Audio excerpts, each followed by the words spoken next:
olhamos naquele texto que o André leu, João 17. Olhamos para Atos capítulo 1, versículo 8. Atos capítulo 8, versículo 4. Nós olhamos para Mateus capítulo 28, enfim, e outras passagens bíblicas. Vamos chegar à conclusão clara que se você é verdadeiramente discípulo de Cristo, você tem de Deus o privilégio e a responsabilidade de anunciar Cristo. E não há nenhum cristão que não tenha condições de anunciar o Evangelho de Jesus Cristo. Por mais simples que você seja do ponto de vista cultural, por mais culto que você seja do ponto de vista cultural, quem te capacita a falar o Evangelho de Cristo é o Espírito Santo.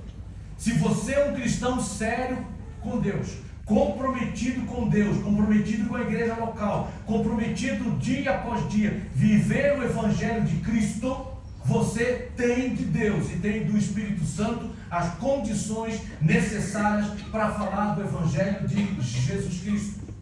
E não importa a idade que você tem, não importa a profissão que você tem. Eu conheço crianças que compartilham para outras crianças o Evangelho de Cristo, adolescentes que fazem isso, jovens que fazem isso, adultos que fazem isso, casais que fazem isso. Eu conheço pessoas idosas que no hospital, no seu leito, no quarto do hospital, fizeram do quarto do hospital um campo de evangelização. Eu e a Raquel conhecemos um senhor, a mãe da Sandra, que trabalhou conosco, o marido dela é pastor.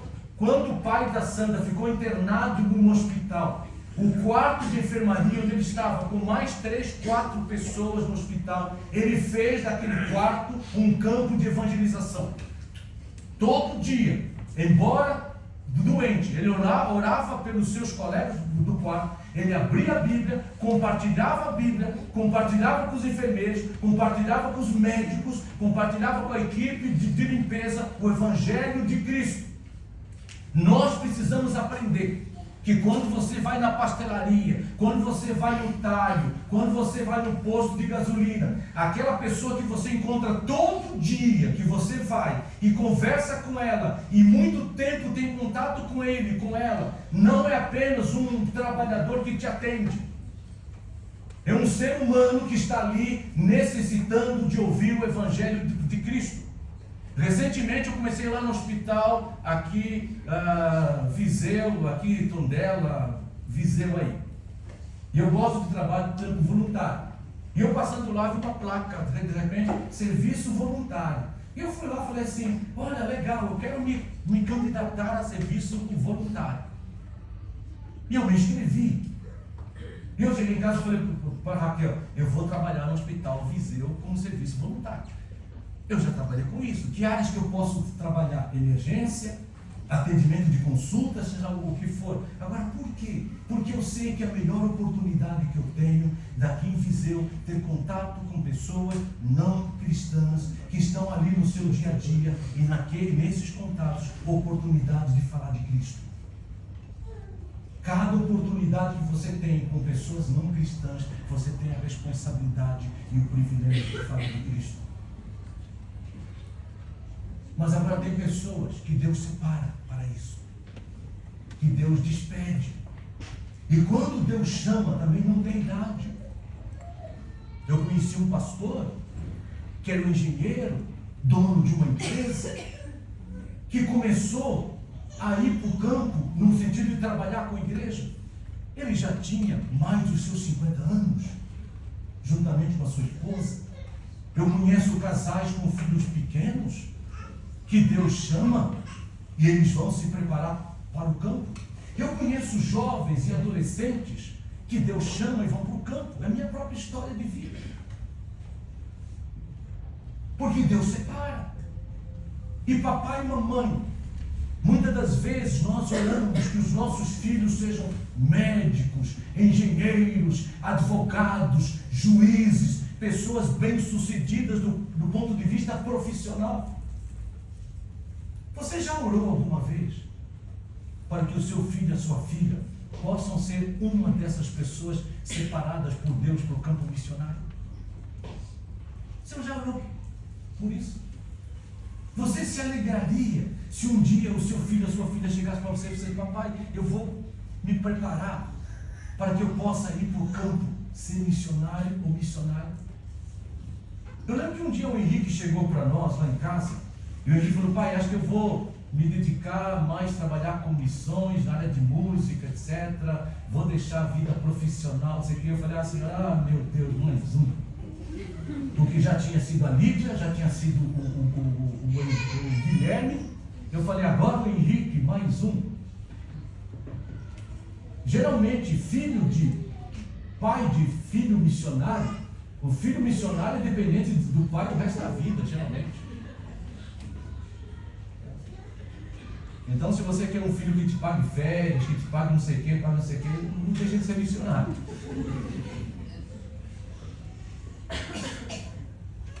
Mas você de fato se alegra quando seu filho, a sua filha tem vocação de Deus para ir para o campo missionário.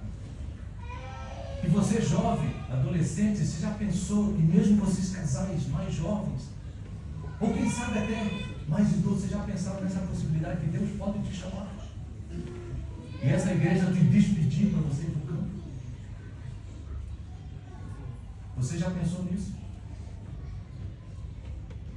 E quando Deus tocar no seu coração pelo Espírito Santo, procure o pastor, procure a liderança da igreja. São eles que vão te orientar.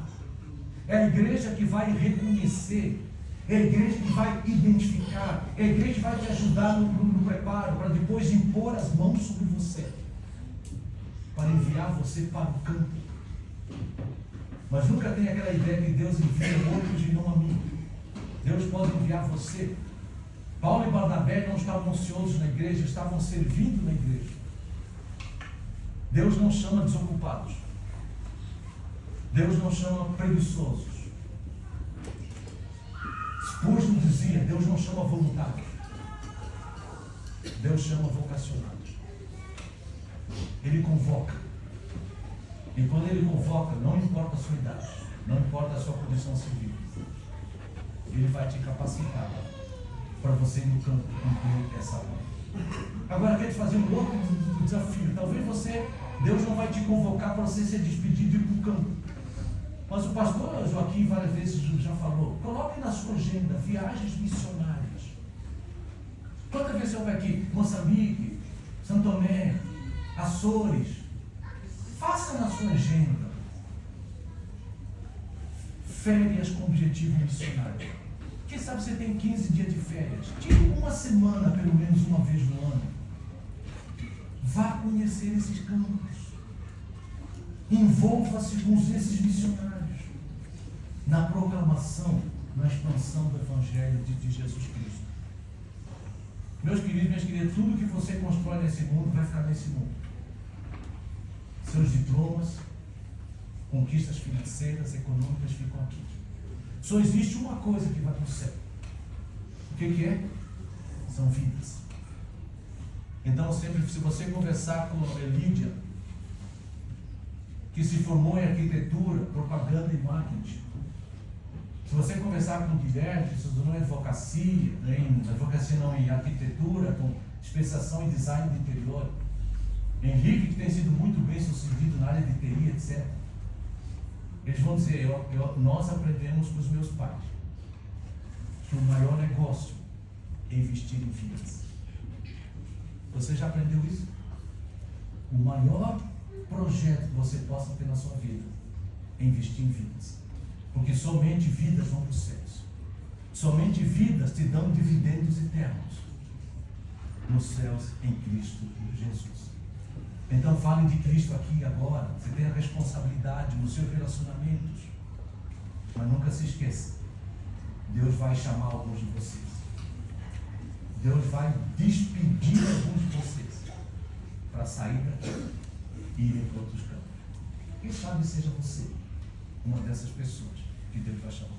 Quem sabe Deus até use a sua profissão para que você mude de local, de cidade, de país, mas com o propósito não só de ganhar dinheiro, com o propósito de plantar uma igreja, ou de fortalecer o trabalho de uma igreja numa outra região.